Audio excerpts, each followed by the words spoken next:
नमस्कार. अमोघ अकॅडमीमध्ये आपल्या सगळ्यांचं स्वागत आहे. अमोघ अकॅडमीकडून आपण एक बुक रिव्ह्यू क्लब सुरू करतो आहे. त्याचाच भाग म्हणून आज आपण आपला पहिला व्हिडिओ त्या ठिकाणी अपलोड करतो आहे बुक रिव्ह्यू संदर्भातला. जी काही लिखाणाची प्रॅक्टिस मी करून घेतो आहे, एसे रायटिंग असेल किंवा जनरल स्टडीजचा असेल, त्यातनं असं लक्षात येतं आहे की लिहिता येत नाही आहे, लिहिण्याचे बरेचसे प्रॉब्लेम आहेत, नेमके शब्द सापडत नाही आहेत, कोणता शब्द कोणत्या ठिकाणी वापरावा ह्याचं थोडंसं ट्रेनिंगचा अभाव आहे, शालेय पातळीवर असेल किंवा महाविद्यालयीन पातळीवर असेल. त्यामुळं मग त्याच्यावरचा एक मार्ग म्हणून आणि आपली एक समज पण त्या ठिकाणी विकसित व्हावी, आपली जी काही तयारी आहे त्या दरम्यान, त्या दृष्टीनं. आणि जनरल रीडिंगसाठी पण आपण काही बुक रिकमेंडेशनच्या स्वरूपाचं पण बघणार आहे आणि काही बुक आपण इथं डिस्कस पण करणार आहे या क्लबमध्ये जे आहे ते. तर त्याचाच पार्ट म्हणून आज आपण गावगाडा हे पुस्तक निवडलेलं आहे. 1915 साली ते पब्लिश झाले होतं. त्र्यंबक नारायण आत्रे नावाचे गव्हर्मेंट सर्व्हिसमध्येच असणारे अधिकारी होते. तर त्यांनी हे लिहिलेलं पुस्तक आहे. हे पुस्तक अशासाठी महत्त्वाचं आहे की अनुभवजन्य ज्ञान ज्याला म्हटलं जातं, तर ते आपल्याला त्यातनं मिळतं आहे. ज्याला काही एथनोग्राफिक सर्वेची जी पद्धत म्हटलं जातं, ह्युमॅनिटीचे जे काही मुलं असतील त्यांचा रिसर्चचा तो भाग असतोच, तर त्या ठिकाणी तुम्हाला ते माहीत असेल. आपण बुक रिव्ह्यू क्लब सुरू करायचा हेतू हाच आहे की एक समज आपली विकसित व्हावी आणि चांगलं वाचल्याशिवाय चांगलं लिहिता येत नाही, हा थंब रूल आहे. म्हणजे जे काही तुम्हाला लिखाण करायचं आहे, मुख्य परीक्षेचं असेल किंवा इन जनरल इतर विद्यार्थ्यांसाठी पण असेल, तर जोपर्यंत चांगलं वाचन करता येत नाही तोपर्यंत चांगलं लिहिता येत नाही. आणि मग चांगलं वाचन असेल तर मग ते थोडंसं क्युरेटेड स्वरूपाचं देखील असलं पाहिजे, आपल्या अभ्यासाशी संबंधित असलं पाहिजे, थोडंसं बाहेरचं पण कुठे ना कुठे आपल्या अभ्यासाच्या ते उपयोगी पडलं पाहिजे, असा पण आपला एक युटिलिटेरियन त्यामागे हेतू आहे. आणि जनरल जे आहे की लॉचे स्टुडंट असतील किंवा जर्नलिझमचे असतील किंवा ह्युमॅनिटीज असतील किंवा इंजिनिअरिंग असतील, त्यांना पण एक बेसिकली काही उपयोगी पडेल असं आपण डायव्हर्स थोडंसं डिस्कशन ठेवणार आहे. बोलताना आपण इंटरडिसिप्लिनरी बोलायचा प्रयत्न करतो मी माझ्या बाजूनं, कारण स्पेशलायझेशनमुळेच बरेचसे घोळ होतात, ते आपल्या आजूबाजूला दिसतंच आहे. स्पेशलायझेशनमुळे होणारा घोळ म्हणजे समजा एखादा मेकॅनिकल इंजिनियर आहे, परंतु मग त्याला काही फारसा सेन्स नसतो कुठल्याही टप्प्यावर शिक्षणाच्या, की रिझर्वेशन काय आहे, ह्युमन राईट्स काय आहेत, कॉन्स्टिट्यूशन काय असतं, म्हणजे प्रिव्हिलेज कशाला म्हणायचं, कास्टचं काही इक्वेशन असतं, क्लासचं काही इक्वेशन असतं. त्यामुळं आपला जो आजूबाजूचा समाज आहे त्याची जी समज आहे ती साधारणतः 10वीच्या लेवललाच ती आपल्याला थांबलेली दिसते, कारण त्याच्यानंतर त्याचा हिस्ट्री, सोशॉलॉजी, अशा नागरिकशास्त्र अशा गोष्टींचे संबंध संपतो, जो विशेषतः सायन्स स्ट्रीमचा जो विद्यार्थी, ज्यांना सो कॉल्ड हुशार लोक म्हणून सायन्सला जी ढकलली जातात, त्यांच्यामध्ये पण फारसं आपल्याला दिसत नाही. मग एकदम स्पर्धा परीक्षेमध्ये आलं की धक्का बसतो की अरे हां, हे असं कसं काय किंवा काय, मग तिथून थोडीशी सुरुवात होते. इन जनरल आपलं असं आहे की हे आपलं मीडियम चांगलं आहे की आपल्याला बऱ्याचशा विषयावर एकदाच बोललं तर ते कायमस्वरूपी बऱ्याच लोकांना उपयोगी पडेल. त्यामुळे आपण पुस्तकं पण त्या दृष्टीनं निवडणार आहे. मी नोट तुम्हाला लिंकमध्ये शेअर करेनच, PDF जी आहे ती, किंवा माझा टेलिग्रामची चॅनलची पण लिंक मी शेअर करीन. त्यामध्ये तुम्हाला ही जी नोट आहे, 12-15 पानाची नोट आहे, ती तुम्हाला त्या ठिकाणी मिळेल.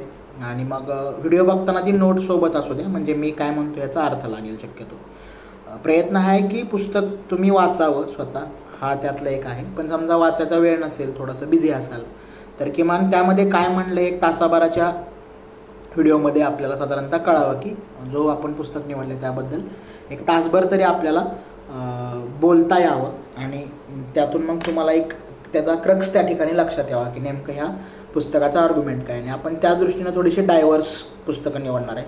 आज आपण गावगाडा निवडलं, हे त्र्यंबक नारायण आत्रेंचं पुस्तक निवडलं. 1915 BA LLB जे आहेत ते 1915ला पब्लिश झाले. शताब्दी आवृत्ती त्याची 2015ला राजहंसनं काढलेली होती. ददीपुंडेंनी त्याचं संपादन केलेलं आहे. त्यामुळं चांगलं पुस्तक आहे ते देखील. थोडीशी ॲडिशन आहे, 100 वर्षात गावगाड्यात काय काय बदल झाले त्याच्यावर डिटेल आहे. मला वाटतं जे सदानंद मोरे आहेत, डॉक्टर सदानंद मोरे, त्यांचा पण त्यामध्ये एक महत्त्वाचा लेख आहे की गावगाड्यातला बदल काय आहे समजा साधारणतः मागच्या 100 वर्षामध्ये बघायचं म्हटलं तर हे महत्त्वाचं पुस्तक आहे. काही त्याचे आपण क्रक्स काही त्या ठिकाणी आहे. त्याला नोटमधलं पहिलं पेज जे आहे ते वाचून दाखवतो. अर्पण पत्रिका, नामदार सर रिचर्ड ॲम्पलेट लॅम्ब साहेब बहादूर जे आहे ते, त्यांचे कोणी सिनियर असतील ते रेव्हेन्यू डिपार्टमेंटमधले, ICS senior member of executive council, Bombay presidency, Bombay Mumbai इलाका ज्याला म्हटलं जायचं किंवा मुंबई प्रांत किंवा बॉम्बे प्रेसिडेन्सी ज्याला म्हटलं जायचं, त्याच्या एक्झिक्युटिव्ह काउन्सिल जे आहे गव्हर्नरची, त्याचे ते सिनियर मेंबर होते ॲम्पलेट लॅम्ब साहेब. दुष्काळातील सहानुभूतीपर लोकप्रिय कारकिर्दीची आठवण म्हणून तुम्हाला अर्पण, हे आत्रेंनी अर्पण केलेलं आहे. आणि मग त्यामध्ये साधारणतः आपल्याला असं दिसेल की 12 अध्याय त्या ठिकाणी आहेत, 12 प्रकरणं त्या पुस्तकामध्ये आहेत. आणि गावगाडा हे त्याचं शीर्षक आहे की गावगाडा कशा स्वरूपाचा आहे. आणि पुस्तक वाचल्यावर असं लक्षात येतं की थोडंसं ते ज्याला काय म्हणता येईल की एथनोग्राफिक सर्वेची जी पद्धत आहे ते आपल्याला साधारणतः दिसून येते. आपण थोडंसं यातलं मनोगत जे आहे ते वंदन म्हणून त्यांनी जे लिहिलं आहे ते बघूया, म्हणजे त्यांची भूमिका काय आहे पुस्तक लिहिण्यामागची. आणि ब्लर पण बघू, ब्लरवर बरंचसं बदलत राहतो, ब्लर आवृत्ती बदलेल तसं, पण आपल्याकडे जो आहे लेटेस्ट त्याचा पण बघूया. वंदन म्हणून त्यांनी आपलं एक छोटंसं मनोगत लिहिलं आहे की काय गावगाड्याबद्दल आपल्याला काय किंवा लिहावं का वाटलं आणि याची कारणं काय. विकार खलू परमार्थ तो द्यात्वा नारंभ प्रतिकार असेल, कालिदासाचं कोटेशन आहे की ज्या लोकांमध्ये सुधारणा करायची त्यांच्याबद्दल माहिती व्हावी, किंवा विकार ज्यामध्ये म्हणलं की जो विकार तुम्हाला दूर करायचा आहे त्याच्याबद्दल सगळी माहिती असल्याशिवाय तो दूर होणार नाही. आणि मग गावगाड्यामध्ये काय विकार आहेत 1915 जे लेखकाला दिसत आहेत आणि ते दूर कसे करायचे मग हा नंतरचा मुद्दा, की निदान करणं हा साधारणतः त्याचा हेतू आहे का. 15 वर्षाच्या श्रवण मनन अवलोकन आणि अनुभवानं मुकर्रर झालेले, मुकर्रर हा पर्शियन शब्द आहे मराठीमध्ये आलेला जो वाटतो की रेव्हेन्यूमध्ये दिसेल तर बरंचसं दिसतं तुम्हाला. 30% जी मराठी आहे ती तुम्हाला फारशी ज्याला म्हटलेलं आहे किंवा पर्शियन भाषा त्यांना इन्फ्लुएन्स असलेली दिसते. ज्या ह्याला दार हा प्रत्यय लागतो तो प्रत्येक शब्द मराठीमध्ये पर्शियनमधून आलेला आहे, किंवा सुरुवातीला बे ज्याला म्हटलं जातं तो जातो की जबाबदार, आमदार, खासदार, फौजदार, हे सगळे आम, खास, फौज हे जे आहेत ते पर्शियन शब्द आहेत. किंवा सुरुवातीला बेमालूम, बेफिकीर हे सगळे पर्शियनमधून आलेले शब्द आहेत मराठी भाषेमध्ये, की जो तुमच्या पॉलिटिकल इकॉनॉमीबद्दल ज्याच्यावर आपल्या महाराजांनी, छत्रपती शिवाजी महाराजांनी जो राज्यव्यवहार कोश बनवलेला होता की मराठीमधलं पर्शियन थोडंसं बाजूला काढून संस्कृत शब्द किंवा आपल्या भाषेतले शब्द जे वापरले पाहिजेत त्या दृष्टीने त्यांनी अष्टप्रधान मंडळांमधील पण नावं त्या ठिकाणी बदलली होती. पण तरी देखील आज पण तुम्हाला आजच्या मराठीमध्ये विशेषतः जी रेव्हेन्यू मराठी आहे तुमची, सरकारी मराठी जी आहे विशेषतः रेव्हेन्यू डिपार्टमेंटची, तर त्यामध्ये तुम्हाला असं दिसतं की खूप सारे तुम्हाला पर्शियन शब्द दिसतात. त्यातून हा शब्द आलेला आहे की अनुभवानं मुकर्रर झालेला. हा महत्त्वाचा मुद्दा आहे की स्वतः ते गव्हर्नमेंट सर्वंटच आहेत आणि त्यातून ते आलेलं आहे.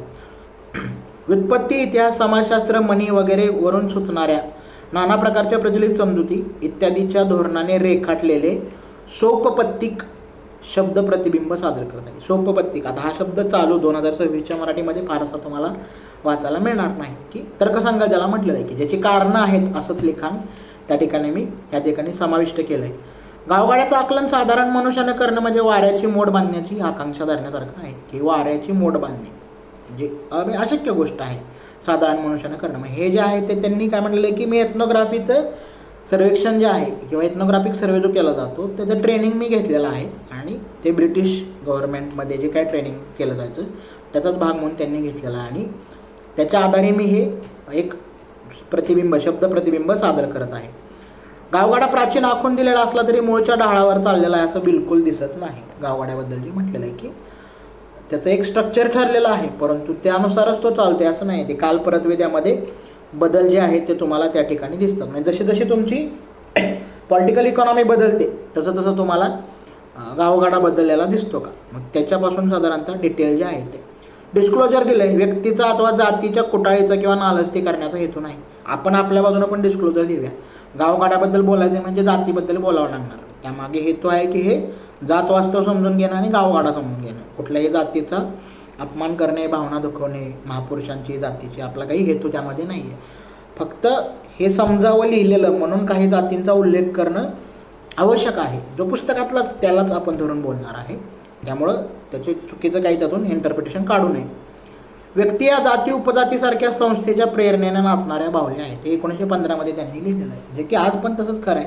मी 2014 पासून बघितलं तुम्ही 50पेक्षा अधिक जातीनिहाय महामंडळं, विकास महामंडळं त्या ठिकाणी स्टेटच्या पातळीवर आपल्याला स्थापन झालेली दिसतात. त्यामुळं व्यक्तीच्या ज्या प्रेरणा आहेत त्यात व्यक्तीच्या स्वतःच्या वैयक्तिक प्रेरणा किती आणि जातीच्या प्रेरणा किती किंवा उपजातीच्या प्रेरणा किती हा त्याचा महत्त्वाचा मुद्दा आहे. एडमंड बर्गचं कोटेशन दिलं आहे की तमाम जनता सहसा चुकत नाही. म्हणजे एक तुमच्या मासेसचं एक विजडम असतं, कलेक्टिव्ह विजडम ज्याला म्हणता येईल, की जनतेचं एक कलेक्टिव्ह विजडम असतं आणि ते साधारणतः त्या ठिकाणी चुकत नाही. आणि जो आपलं युनिट आहे ज्याच्याबद्दल बोलायचं आहे गावगाडा, गावखेडं जे आहे ते, तर त्याच्याबद्दलचं ऑब्झर्वेशन आहे. आनंद, परोपकार, आदरातिथ्य, मायाळूपणा, मनमोकळेपणा आहे त्यात संतोष मानण्याची वृत्ती, ठसकेदार भाषण आणि निरक्षर शहाणपण हा अतिशय महत्त्वाचा शब्दप्रयोग आहे. की साक्षर आहे म्हणजे शहाणा असेल असं नाही, त्यामुळं निरक्षर शहाणपणा त्या शब्द त्यांनी वापरला आहे. त्यांनी जवळ मनोभावे पोट उकाला केला. म्हणजे स्वतःच्या पोटातलं जे आहे ते सगळं सांगून टाकलं साध्या भाषेत जे आहे ते. शहर आणि खेडे नाते कन्या सासुराचे जाय मागे परतून बाहेर. शहरं बनली कशी? खेड्यातनं होणारं जे स्थलांतर आहे त्यातनं आहे का?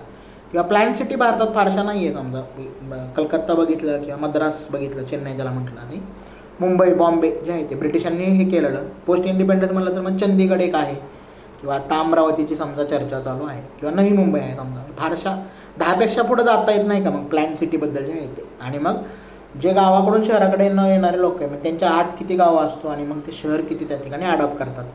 पाऊल, पोशाख, शब्द यावरून लांबून येणाऱ्या जाणाराची जात देखील सांगतात लोक जे आहे ते. गावगाड्याबद्दलचं ऑब्झर्वेशन जे आहे ते, की बॉडी लँग्वेज हा एक मुद्दा आहे का जात सांगायचा तुमच्या. 18 पगड जाती नावाचा शब्दप्रयोग आहे मराठीमध्ये. 18 पगड म्हणजे पगडी, डोक्याला फेटा बांधणं जे आहे ते 18 वेगवेगळ्या प्रकारे बांधता येतो. आणि त्यानुसार मग समजतं की पुढचं येणारा माणूस आहे तो कसा आहे, त्याची जात कोणती आहे.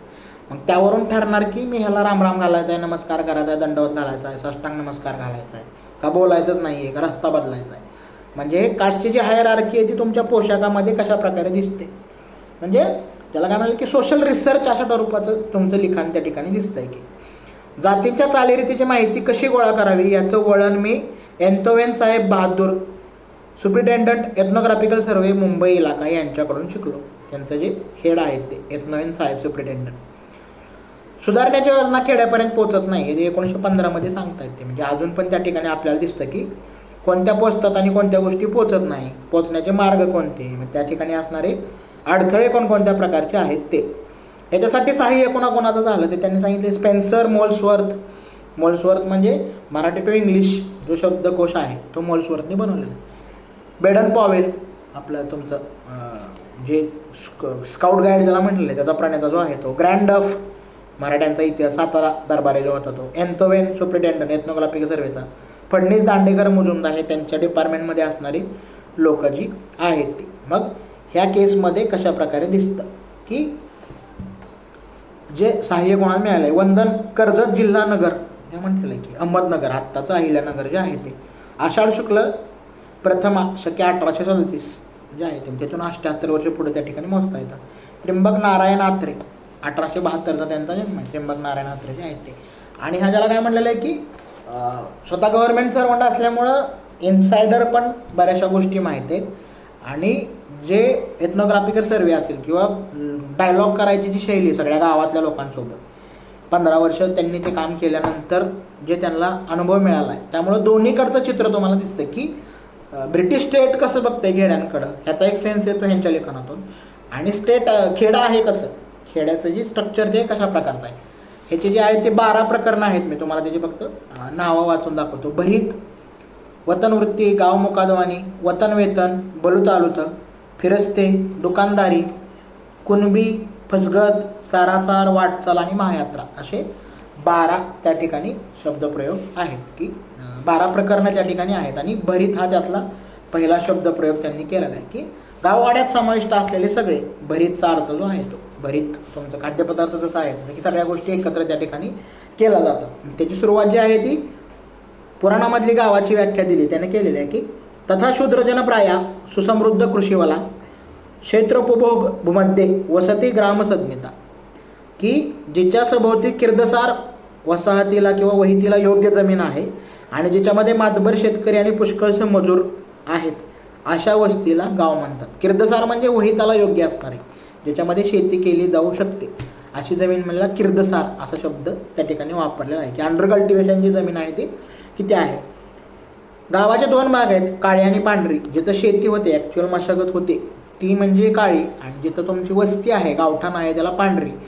काळी आणि पांढरी मिळून जो आहे त्याला देह असं त्या ठिकाणी म्हटलेलं आहे. की आई, रान, शिवार हे काळीसाठी इतर शब्द आहेत आणि पांढरीसाठी गावठाण, गाव, लोकवस्ती हे दुसरे शब्द आहेत. झा, पावसा, कोठा, गोठा, पडाळ शिवारातली जी वस्ती आहे त्यासाठी असणार शब्द. गोठा हा शब्द जो आहे तो, गोठा हा शब्द गोत्रमधनं आलेला आहे. गोत्र, गोठा या ठिकाणी झालं आहे. की गोत्र म्हणजे तुमचे जर तुम्ही कुंडलीमध्ये असतं ते गोत्र. एका गोत्राच्या गायी जिथं एकत्र बांधल्या जातात ती जागा म्हणजे गोठा. म्हणजे एका कुळातील गायी जिथं एकत्र बांधल्या जातात त्याला ठिकाणी गोठा असं म्हटलं. म्हणजे गोत्रमधनंच तो इव्हॉल्व झालेला शब्द आहे. खेडं 2 प्रकारचं असतं, मौजे आणि कसबा. कसब आहे म्हणजे मग त्या ठिकाणी कसबा ज्याला म्हणलं की ज्याचं हुन्नर आहे, स्किल आहे लोकांकडं, त्याला कसबा असं म्हटलेलं आहे. किंवा आणि पेठ, पेठ हा एक गावाचा प्रकार आहे, ज्याचं काय म्हणलं की मोठ्या व्यापाराचं गाव, बाजारपेठ किंवा व्यापार गल्ली असलेलं जे आहे ते. मग कसबाबद्दल काय म्हणलेलं आहे की नॉन अग्रेरियन, जे तुमचं म्हणलेलं आहे की स्किल आहे पण शेती सोडून जे वेगळं स्किल आहे ते. आणि मौजे म्हणजे महसुली खेळ आहे, जिथं जमिनीतनं येणारा महसूल जो तुम्हाला मिळतोय. आणि पेठ हे वसवलेले आहेत व्यापाराच्या दृष्टीने जे आहे ते. पेठ वडगाव नावाचं गाव आहे समजा, तर ते आहे. पेठ तालुका आहे तुमच्या नाशिक जिल्ह्यामध्ये जो आहे तो. नाशिकपेक्षा एकेकाळी तो मोठा असलेला आहे, कारण तो सुरतच्या मार्गावरती आहे. पेठ जो आहे तो. खेडणे म्हणजे काय, जमीन कसणे. आणि खेडूत म्हणजे ज्याला जमीन कसता येतं ते. आणि ज्याला शेती करता येत नाही, खेळता येत नाही, तो अडाणी. म्हणजे शेतीच्या दृष्टीने हे शहरात जे लोक बिगर शेतीवाले आहेत ते सगळे अडाणी. अडाणी शब्दाचा मूळ अर्थ जो आहे तो असा आहे की ज्याला खुडता येत नाही किंवा शेती करता येत नाही, आणि ज्याला येतं तो खेडूत ज्याला म्हटलेलं आहे. गावातली वस्ती आणि गावाबाहेरची वस्ती ही जातनीय आहे. त्यामध्ये महत्त्वाचं म्हणलं की जातीने आहे तुमची गल्ली किंवा आळी आहे, खालची आळी वरची आळी जे म्हटलेलं आहे, किंवा मग कास्टनुसार त्याची असणारी जी नावं आहेत ती. पडे आहे समजा गावाच्या बाहेर जे म्हणलं की निसर्ग धर्मांना मेलेलं जनावर. खाणाऱ्या जाती भाजी म्हणतात, न खाणाऱ्या जाती माती म्हणतात. हे माती खाणे हा शब्दप्रयोग मराठी मध्यमवर्गीय घरात जो वापरला जातो तो अशासाठी आहे की मेलेलं जनावर खाल्लं म्हणजे एवढी मोठी चूक केली तुम्ही, ती करता कामा नाही, ती केली का. माती खाल्ली हा प्रमाण मराठीमध्ये वापरला जाणारा शब्द आहे. गावाजवळ वस्ती ज्या स्पृश्य जातींची आहे, भिल्ल, कोळी, रामोशी, स्पृश्य आहेत परंतु वस्ती वेशी जवळ आहे. तर ही जी तिन्ही ज्या कॅटेगरी आहेत ते तुम्हाला असं दिसतं की त्यांच्याकडं संरक्षणाचं काम आहे त्या गावाच्या. म्हणजे तुमच्या पारंपरिक जी काही तुमचं स्ट्रक्चर आहे सोशो पॉलिटिकल, त्यामध्ये त्यांची जी आहे ती. अपवाद जे म्हटलेलं आहे की अस्पृश्य जाती सेंट्रल आहे गावाच्या. अपवाद फक्त चांभारगोंदे नावाचं शहर आहे नगर जिल्ह्यात, ज्याला आता श्रीगोंदा असं म्हटलं जातं. तर तिथं चांभारवाडा आहे तो मध्यवस्थित आहे गावाचा जो आहे तो. महारवाडा, मांगवाडा गावाच्या पूर्वेला, कारण पश्चिमेकडून येणारी शुद्ध हवा सवर्णांना मिळावी म्हणून. म्हणजे गावाची रचना कशी असते तुमच्या की पश्चिमेला जी आहे ती साधारणतः सवर्णांची वस्ती असेल, आणि पूर्वेला जी आहे ती ज्यांना त्या काळी अस्पृश्य मानला जाईल अशा जातींची वस्ती असेल. हा पॅटर्न तुम्हाला असं लक्षात येईल की पुनर्वसन करताना पण फॉलो केला जातो.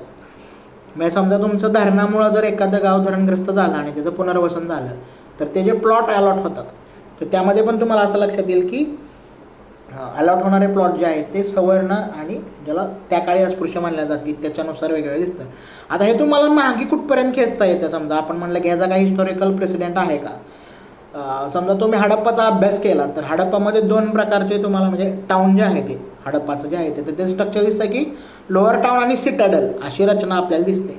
तर त्यात तुमच्या कायम लक्षात येईल की सिटॅडल कायम वेस्टर्न साईडला आहे आणि लोअर टाऊन आहे ते ईस्टर्न साईडला आहे. आणि त्याचा उतार पण त्या ठिकाणी गृहीत धरलेला आहे की थोडंसं सिटॅडल आहे ते उंचीवरती असेल, लोअर टाऊन आहे ते थोडंसं सखल भागात असेल, म्हणजे पाण्याचा असेल मुद्दा किंवा संध्याकाळची हवा जी आहे ती. आता इथं म्हणलेलं की भूगोल जे आहे ते पुनर्वसन करताना हा नियम त्या ठिकाणी पाळला जातो हडप्पाचा जो आहे तो. महार पड्याचे धनी, पडलेलं जनावर जे आहे ते. मग मेहतर शब्दाचा अपभ्रंश आहे का. त्याच्या उत्पत्तीबद्दल वेगवेगळे सिद्धांत आहेत की महाहरी मोठा शत्रू, अरी म्हणजे शत्रू. शिवराम भारत यांनी म्हणलेलं आहे की महार म्हणजे गुहेचा नाईक, जंगलच्या गुहेचा नाईक.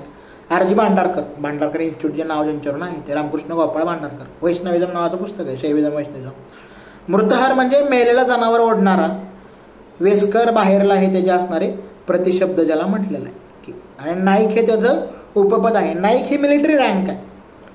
जे म्हटलेलं आहे की 9 पायकावर एक नाईक असतो. 9 पायदळातले सैनिक ज्याला पाईक असं म्हटलं जातं, किंवा तुमच्या ओडिसामध्ये पाईक रिबेल झालेला होता.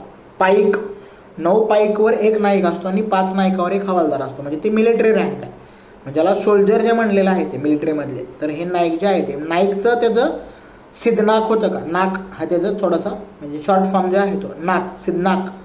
तुमचे भीमा कोरेगावची लढाई आहे त्यामध्ये सिद्धनाक आहेत का. मग त्यांचं कळंबीला त्यांचं वतन आहे, सातारा जे आहे ते कळंबी नावाचं गाव आहे सातारा जिल्ह्यात. तिथं सिद्धनाक जे आहेत त्यांचं त्या ठिकाणी वतन आहे. महार जातीतील लग्न आषाढात होतात, कारण मग गावकीचं काम कमी असतं. आषाढ हा पावसाचा हे महिना आहे पूर्ण, आत्ता चालूच आहे आषाढ. आणि मग त्यामुळं गावकीची कामं नसतात, त्यामुळं मग महार जातीतली जी सगळी लग्न आहेत त्या आषाढामध्ये त्या ठिकाणी केली जातात. दौंडी देण्याची जी पद्धत आहे ती तोंडाने ओरडणं हे काम महार जातीकडं, डफडं वाजवणे मांग जाती, दोघांनी ते पूर्ण करायचं आहे. जाती परत्वे पाणवठा वेगळा, इतक्या मुबलक पाण्याची गावच नाही आहे त्या जॉग्राफीत. हे त्यांनी महत्त्वाचं ऑब्झर्वेशन दिलेलं आहे की जातीने आहे पाणवटे आहेत का, हा महत्त्वाचा मुद्दा आहे की स्पृश्य आणि सवर्ण म्हटलं तर. मग सवर्णांच्याच पाणवट्यावर जायचं आणि त्यांच्या हाताने पाणी खालून घ्यायचं, स्पर्श न होता जे म्हटलेलं आहे. कारण तेवढं पाणीच अवेलेबल नाही आहे की जातीने आहे, प्रत्येक जातीला वेगळा पाणवठा असेल. ही खूप रेअर कंडिशन आहे ह्या जॉग्राफीमध्ये, ज्या जॉग्राफीबद्दल ते बोलतात. आता ही जॉग्राफी कुठली आहे ते बोलता येते बॉम्बे प्रेसिडेन्सी. बॉम्बे प्रेसिडेन्सीमध्ये कुठपर्यंत आहे, अहमदाबादपासून बेळगावपर्यंत. ही 3 शहरं महत्त्वाची शहर आहेत, बेळगाव, ठाणे आणि अहमदाबाद. 3 भाग केले आहेत. प्रत्येक भागामध्ये साधारणतः 7-8 जिल्ह्यांचा त्या ठिकाणी समावेश असलेला आपल्याला दिसतो. स्पृश्य जातीकडून पाणी काढून घेणे म्हणजे म्हटलेलं आहे. कुणबी शेतकरी आणि अडाणी म्हणजे बिगर शेतकरी, ज्याला शेती करता येत नाही तो. महादेव कोळी जे आहेत ते म्हणतात की आम्ही कुणबी नाही, आम्ही राजकोळी आहे. हा पण त्यातला फरक आहे महत्त्वाचा जो आहे तो. सोनकोळी, बोरकोळी, मल्हार कोळी जे आहे ते. गडकरी नावाची जी एक पोस्ट आहे, गडकरी आता आडनाव आहे परंतु तुमच्या किल्ल्याचं वरचं जी संरक्षणाची जी व्यवस्था आहे त्यामध्ये गडकरी एक पोस्ट आहे. म्हणजे यांचं बालाघाट आणि महादेवाचे डोंगर जे आहेत ते मूळ स्थान असतं का महादेव कोळींचं जे आहे ते, अशा त्या ठिकाणी थेरी आहे. जातीकडे लक्ष नाही द्यायचं, शेतकरी एकमेकाला मदत करतात, त्याला पास भाऊ किंवा मिराज भाऊ म्हटलं जातं. पास म्हणजे आवताची पास जी असते ती, आऊत नांगरल्यावरती ती सपाट करायला जे वापरलं जातं ते आऊत आहे, ते लोखंडी पास असते. पूर्वी ती लाकडी असायची, किर्लोस्कर आल्यावरती लोखंडी झाली का आणि मग त्याला पास भाऊ किंवा मिराज भाऊ असं त्या ठिकाणी म्हटलं जातं. मग त्याच्या जातीनुसार किंवा तुमच्या जसं स्ट्रक्चर आहे तुमचं सोशिओ पॉलिटिकल त्यानुसार मग तुम्हाला दिसतं की काही म्हणींचा वापर आहे. चैत्र गळे कुणबी पळे, चैत्र म्हणजे अवकाळी पाऊस आहे आणि मग त्या काळात जर पाऊस आला तर तुमचा कुणबीची सगळी धावपळ होते. कुणबीसारखा दाता नाही पर मारल्या बिगर देता नाही. कुणबी जे आहे ते कुणबीसारखा दाता नाही, ते पिकलं तर मग त्यासारखं कोणी आहे नाही. किंवा असे म्हणी खूपच आहेत त्याच्या ह्याच्यामध्ये वापरल्या की 27 9 जाती बाकी धूळ देते. हे बिरबलाला विचारलेला प्रश्न होता अकबराने. 27मधनं 9 गेले तर बिरबल म्हणलं 0. 27 नक्षत्र आहेत, त्यातली 9 नक्षत्र आहेत ती पावसाची आहेत. पाऊसच नाही पडला तर मग तुमच्या बाकीच्या 18ला काही त्या ठिकाणी अर्थ नाही. किंवा नक्षत्रावरून काही म्हणी आहेत, समजा तरणा पाऊस, म्हातारा पाऊस असा. जसं की मगा नक्षत्र आहे, मगान चुलीपाशी हागा, म्हणजे एवढा पाऊस पडणार आहे की तुम्ही घरातून बाहेर पडू शकणार नाही.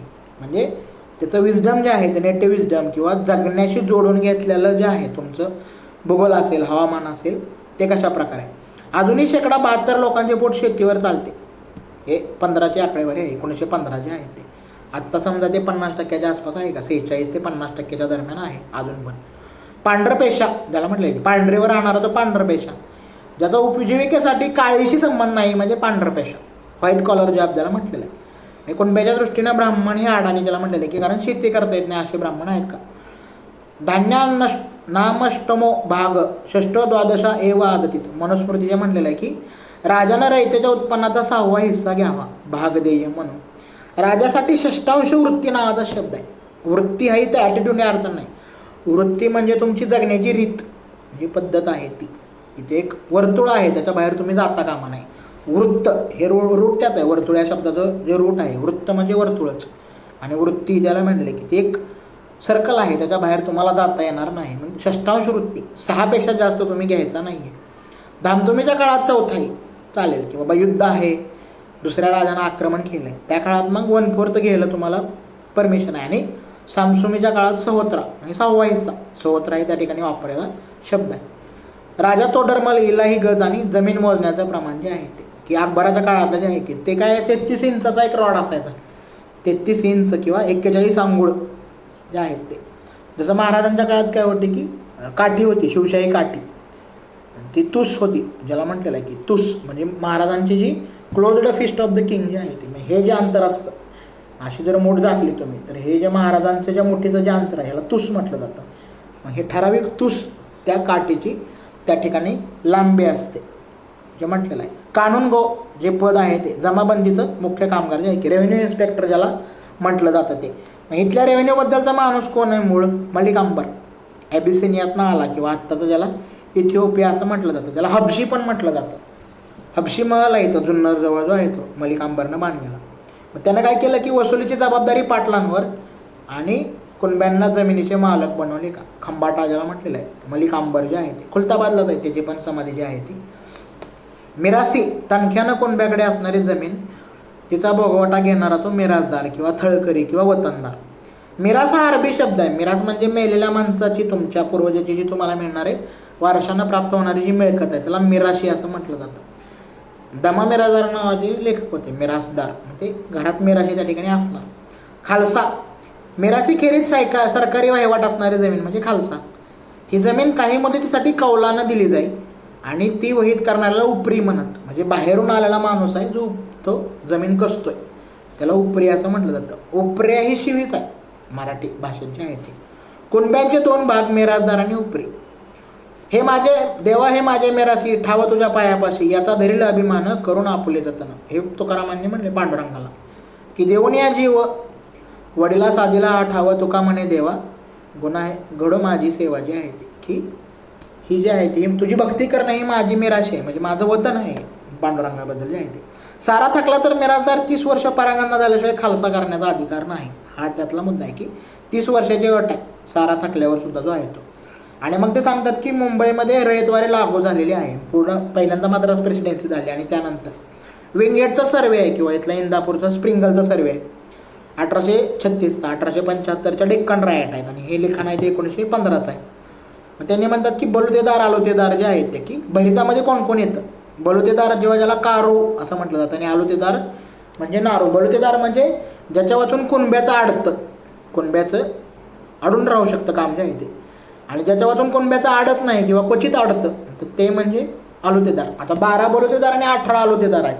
परंतु हे म्हणतात की ह्यात रिजननुसार फरक होतो या संख्येत कमी जास्तीचे आहे ते, की तुम्ही कुठल्या प्रदेशात आहात त्यानुसार 12-18ची जी संख्या जी आहे ती मागे पुढे होऊ शकते.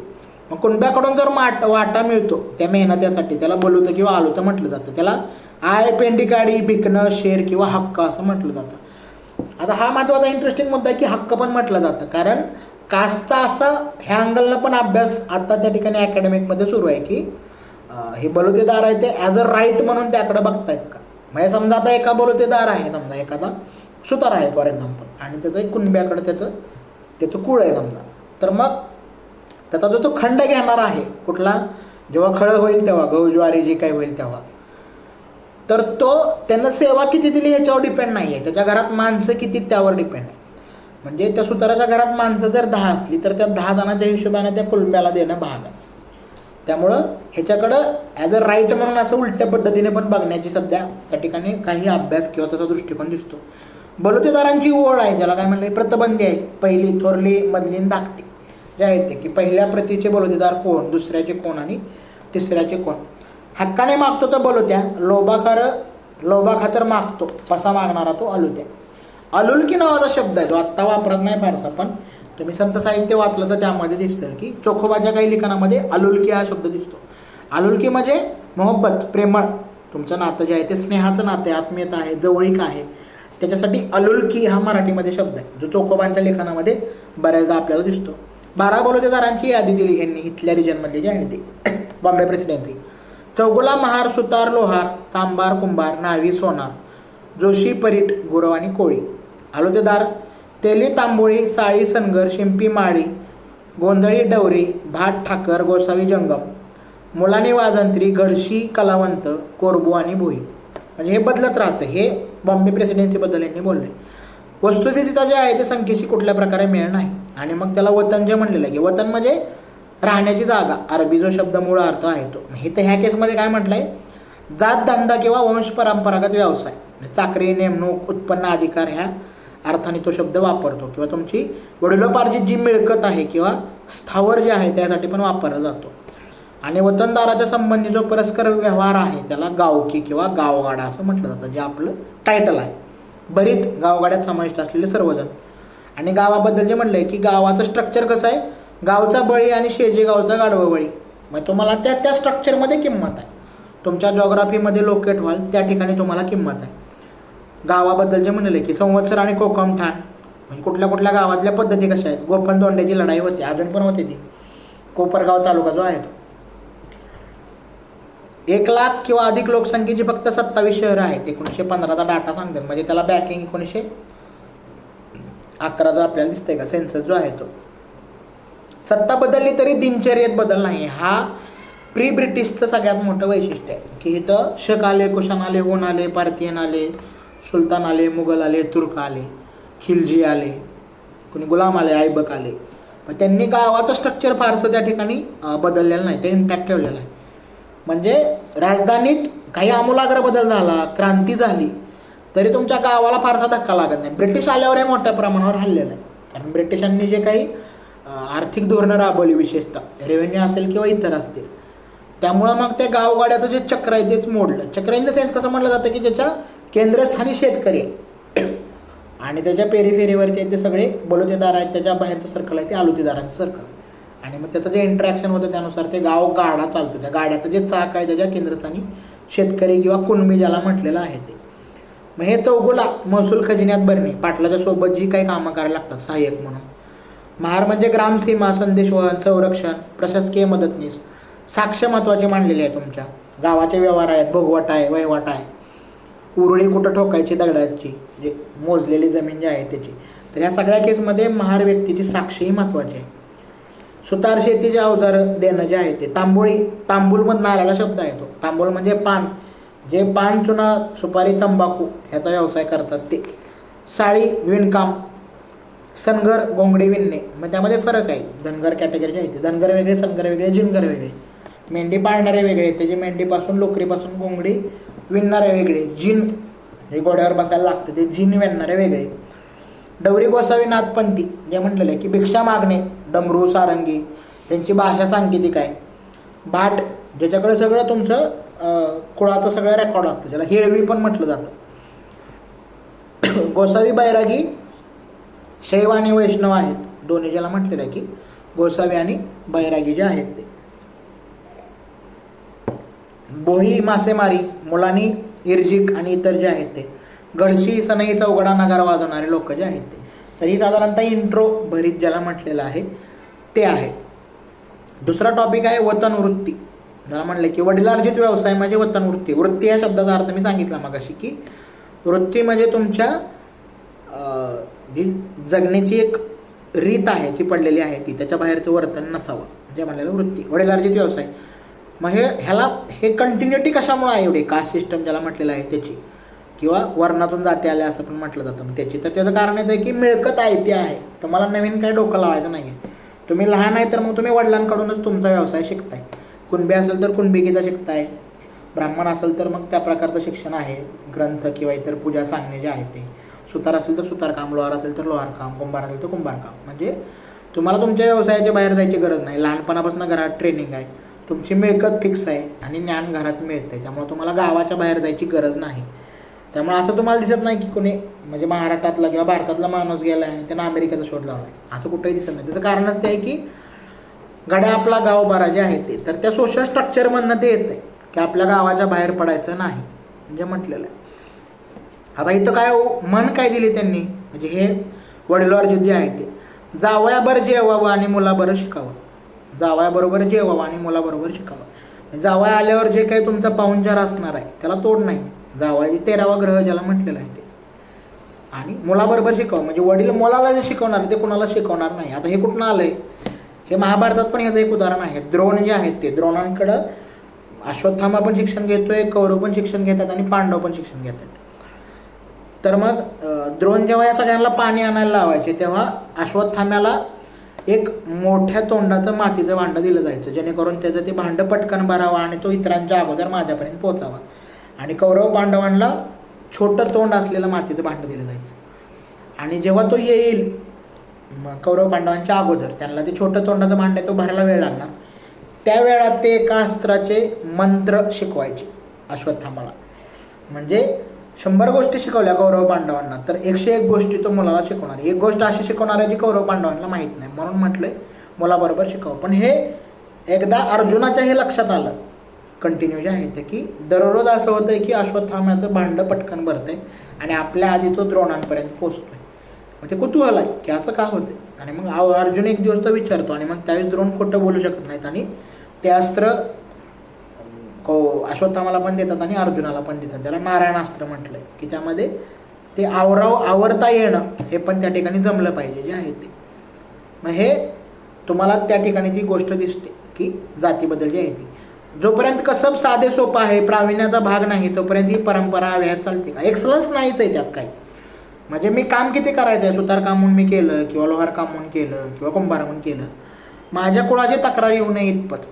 आणि आलं तर मग मला ते फुकटच परत बनवून द्यायचे. कारण मिळणारा जो मेहनताना आहे तो वर्षातून एकदा जे काही खंड मिळणार आहे त्याच प्रकारचा असणार आहे. वर्णव्यवस्थेचा पगडा, यातून बेटी व्यवहार, रोटी व्यवहार आणि जात व्यवस्था बंदिस्त झाली. वर्ण ज्या कारणामुळे निघाले, वर्णातून ज्या कारणामुळे जाती निघाल्या त्याच कारणामुळे पोट जाती पण निघाल्या. हा पण त्यातला महत्त्वाचा मुद्दा. आता जातीच्या उत्पत्तीबद्दल वेगवेगळ्या थिअरीज आहेत. ज्याला एक म्हटलेलं आहे की पुरुष सुक्तातली एक थिअरी आहे धार्मिक, की जे पुरुष जो आहे तो मूळ त्याच्या मुखातून ब्राह्मण आले, बाहूंमधून भुजांमधून क्षत्रिय आले, मांडीमधून जांघेमधून वैश्य आले आणि पायातून शूद्र आले, हे जे म्हटलेलं आहे. रेशियल थिअरी एक आहे की आर्य आणि अनार्य, कारण वर्ण या शब्दाचा अर्थ रंग असा पण होतो. त्यामुळे जे वर्णानं काळे असणारे लोक आहेत त्यांना तुम्ही कनिष्ठ जाती किंवा कनिष्ठ वर्ण मानलं का.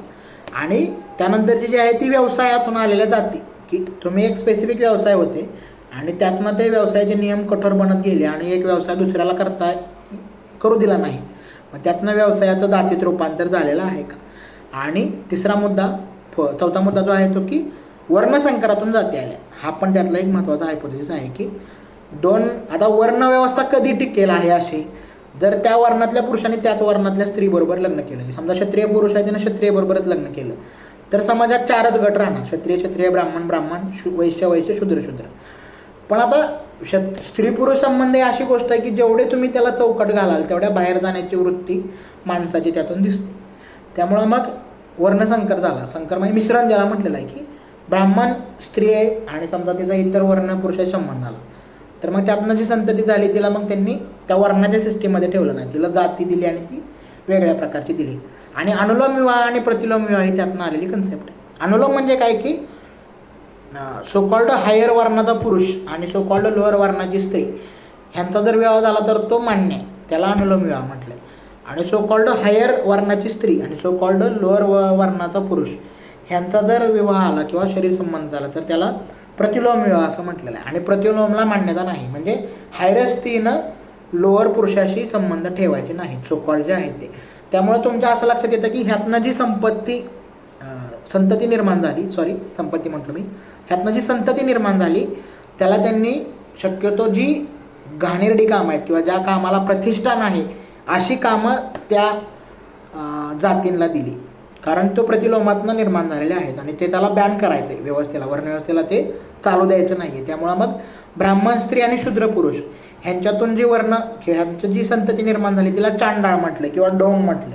त्याच्याकडे काय काम आहे तर त्या जातीकडे त्यांनी ते मृतदेह जाळणे हे त्याच्याकडे असणारं काम आहे. आणि एकानं दुसऱ्याचा आचार विचार उपासना पंथ संप्रदाय धर्ममत स्वीकारलं की नवीन जात किंवा पोटजात निर्माण होते. मग असंच जातीमध्ये पण संकर निर्माण झाला. आता जाती व्यवस्था कधी कायम राहील तर त्या जातीतल्या पुरुषानं त्याच जातीतल्या स्त्रीवर लग्न केलं तर तेवढ्या जाती ज्या काही आहेत त्या नंबर ऑफ जाती शिल्लक राहतील.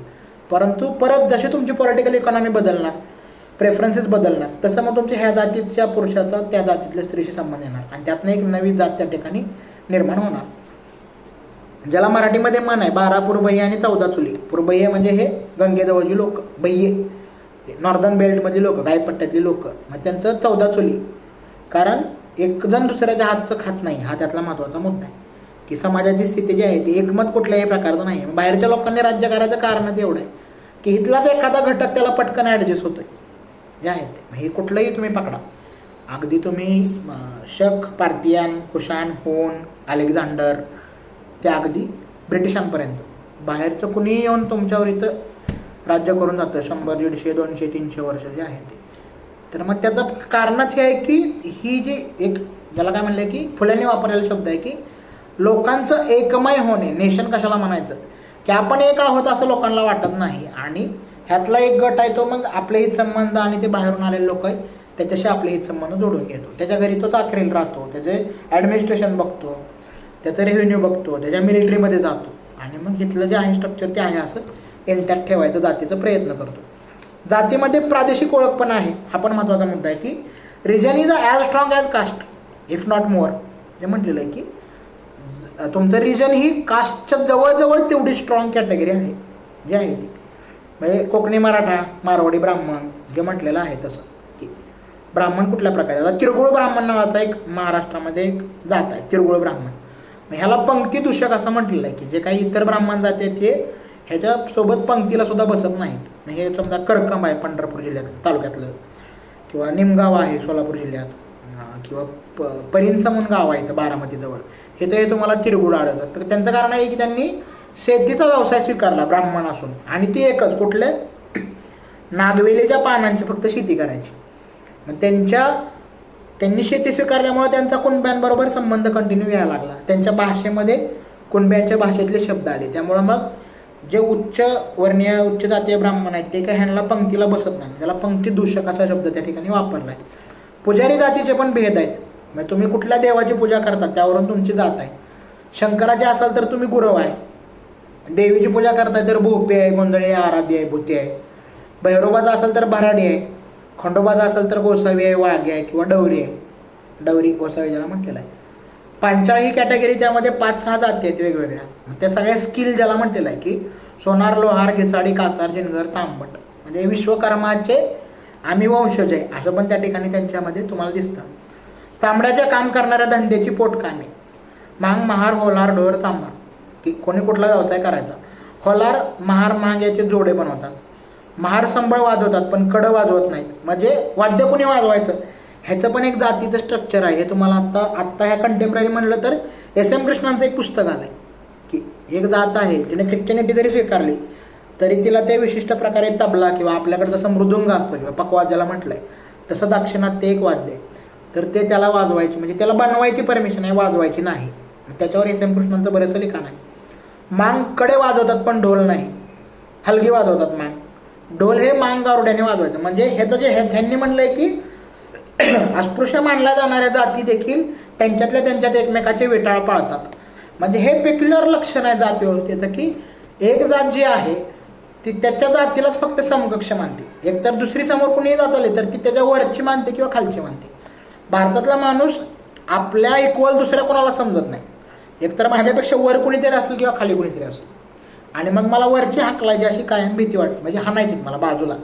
ज्याचा माझा रोष आहे तो सगळा उच्चवर्णीयाबाबत आहे. आणि त्याच वेळेला मला माझ्या खालच्या मानल्या जाणाऱ्या ज्या जाती आहेत त्यातनं मला त्यांच्यावर सत्ता गाजवायची माझी मानसिकता आहे. व्यभिचार हे जातीचं कर्म आहे अशा पण काही जाती आहेत ज्याला म्हटलेलं आहे की ज्याला उघड्या मांडीचं कसब असा त्या ठिकाणी शब्द वापरलेला आहे की ज्याला वेश्यावृत्ती ज्याला म्हटलेलं आहे की कोल्हाटी, रामजानी आणि हरदास. कोल्हाट्याचं पूर्ण नावाचं पुस्तक आहे किशोर शांताबाई काळेंचं. त्यातनं काही समजा हे रामजानी, हरदास हे तुमच्या खानदेशामध्ये असणारी जात आहे. तुम्ही समजा हे वाचलं असेल, हिंदू वाचला असेल किंवा नेमाड्यांचं इतर काही लिखाण वाचलं असेल तर त्यामध्ये तुम्हाला ते दिसतं. त्रासदायक आणि ओंगळ कामे मिश्र शरीर संबंधाच्या अपत्याकडे सोपवली. त्याचं चांडाळ हे उदाहरण आहे की जे तुमच्या प्रतिलोम विवाद न होणारी जी संतती आहे त्याला तुम्ही सगळे स्वच्छतेची कामं सोपवली. की गटार साफ करणे, संडास साफ करणे, मेलेली जनावरं उचलणे, ह्या गोष्टी ज्या आहेत त्या. धर्मांतरित मुस्लिम आणि ख्रिस्तांमध्ये देखील जाती आहेत. म्हणजे हे सगळा पराभव आहे का या दोन्ही धर्मांचा जे आहे ते की इथं तुम्ही काशिवाय सर्वाइव्ह करू शकत नाही. म्हणजे तुम्ही धर्म बदलू शकता, जात बदलू शकत नाही जे म्हटलेलं आहे. आतार, मण्यार, जारेगरी, मंजार, मोमीन, तांबोळी, कसाई, दरवेशी. जसं की दलितांचे चर्च वेगळे आहेत, दलितांचे गुरुद्वारे वेगळे आहेत. तुम्ही बघितलं तर आपल्या जातीतला ओघळ आपल्या जातीत ठेवणे म्हणजे फायदे जे आहेत ते. त्यामुळं मराठा आणि ब्राह्मण सोडून प्रत्येक जातीचा स्वतःचा गुरु आहे आणि स्वतःचा भिक्षुक आहे. म्हणजे मी माझी जी काही रिच्युअल आहेत, कर्मकांड आहेत, हे कुणाकडून करून घ्यायची याची माझ्या जातीचं एक व्यवस्था आहे. आणि मी भिक्षा कोणाला द्यायची तर त्याचं पण माझ्या जातीचं एक पोट जात आहे. म्हणजे मी भिक्षा दुसऱ्या जातीच्या ह्याला द्यायची नाही. आपल्या जातीतला ओघळ आपल्यात कायम ठेवणे. जसं की आराधी भूते यांचा गुरुही तो कदम आहे मराठा जो आहे तो. तुळजापूरचे जे पुजारी म्हणले जाते कदमच आहे मराठा. ढोरांचा गुरु घोडके, मांगारुड्याचा डक्कलवार गुरु जो आहे तो. फासे पारधी, कोल्हाटी, कुंचीवाले, वडर. मग यांनी म्हणलं की जात पंचायतीचे पण यांनी थोडीशी त्या ठिकाणी मीमांसा केलेली आहे, डिटेल ज्या आहेत त्या. जसं समजा 2019ची कंधार भाट समाजाची केस आहे चिंचवडमधली की जिथं कौमार्य चाचणी केली जाते की लग्नानंतरची पहिली रात्र आहे त्यात ते पांढरं बेडशीट दिलं जातं. त्याच्यावर रक्त असेल तरच ते लग्न ग्राह्य. त्यानंतर जर नसेल दुसऱ्या दिवसा काही ते बेडशीटवर लाल डाग नसतील रक्ताचे तर कौमार्य चाचणीचे तर मग ते लग्नच नाही, म्हणजे ते व्हॅलिडच नाही, नल अँड व्हाईड ज्याला म्हटलेलं आहे ते. मग त्याच्यावर बॉम्बे हायकोर्टाने त्याच्यावरती निर्णय घेतला आणि बंदी घातली. पण अजूनही जात पंचायतीचं वर्चस्व आहे. जात ही शासन करते, पावणी करते त्याला म्हटलेलं आहे. आत्ता रिसेंटली हरियाणातली एक केस आहे की 13व्याला गोडाचं जेवण दिलं नाही म्हणून त्या घरातला मृत्यू झाला, त्या घराला वाळीत टाकलेला आहे. लोकांवर खराखुरा अंमल राजाचा किंवा धर्माचार्यांचा नसून जातीचा आणि गावाचा आहे. हा त्यातला महत्त्वाचा मुद्दा आहे की 1915 जे गावाबद्दलचे बोलत आहेत की राजा कुणी असो मला काही फरकच पडत नाही, माझ्यावर वर्चस्व आहे किंवा माझं जात पंचायतीच्या नजरेत मी योग्य असेल तर मी योग्य आहे. ते शिक्षा द्यायची पण त्यांच्याकडे आहे. जसं खाप पंचायत आहे अजून इंटॅक्ट आहे. चुलीत पाणी होत नाही, विहीर बंद करणे ही शिक्षा, पाणी सगळ्यात पहिलं तोडणे, बहिष्कार करणे जे म्हटलेलं आहे. लोकसंख्या वाढत गेली तसं जात पंचायत यंत्रणा बदलत गेली. जात पाटील नेमणे हे प्रत्येक जातीत आहे, प्रत्येक जातीत पाटील आहे. त्या जातीत पंचायतीचा जो प्रमुख आहे तो, मग त्याला राव, गादीवाला, प्रधान, देसाई, नाईक, खोत, मुकादम, कारभारी असं ओळखलं जातं. कुणब्यांच्या सुना सासऱ्याला पाटील म्हणून हाक मारतात, ते पाटील की असो नसो ज्याला म्हटलेलं आहे. पट्टकील असं शिलालेखामध्ये वर्णन आढळतं. पट्टमधून आलेला शब्द आहे तो पाटील. पट्ट म्हणजे जमिनीचे जे सगळं डॉक्युमेंटेशन आहे ते कापसाच्या जे धाग्यांनी विणलेला एक पट्टा असायचा आणि ज्याच्याकडे ते ठेवलं जायचं त्याला पट्टकील असं म्हणलं. वेळू बांबू आहे तो आतून पोकळ असतो, त्यात ते डॉक्युमेंट जमिनीचं ठेवलं जायचं आणि ते पाटलाच्या ताब्यात असायचं त्या अधिकाऱ्याच्या, त्याला पाटील असं म्हणलं जायचं. पट्ट सांभाळतो तो. कानडीत बुधवंत म्हणलं जातं पाटलांना, म्हणजे इथं बुद्धीचा काही संबंध आहे का? बुधवंत पाटील ही आता मराठीमध्ये मराठी सिनेमाने बदनाम केलेली गोष्ट आहे जे आहे ते. कारण बहुजन जे आहे ब्राह्मणेतर बहुजनाला कल्चरल पॉलिटिक्सचा फारसा सेन्स नाही आहे की मराठी सिनेमातनं पाटलांची प्रतिमा कशा प्रकारे घडवलेली आहे ती कायम चुकीच्या पद्धतीने किंवा विलन ज्याला दाखवायचं आहे ते. कोल्हापूर आणि पुण्यातले जे काही सांस्कृतिक नेतृत्व करणारे लोक आहेत त्यांनी ही पाटलांची प्रतिमा त्या ठिकाणी बदनाम केलेली आहे. पाटील खूपच म्हणजे ज्याला काय म्हणलेलं की पाटील न्याय पण करतोय, पाटील पेव पण फोडतोय दुष्काळाच्या काळात.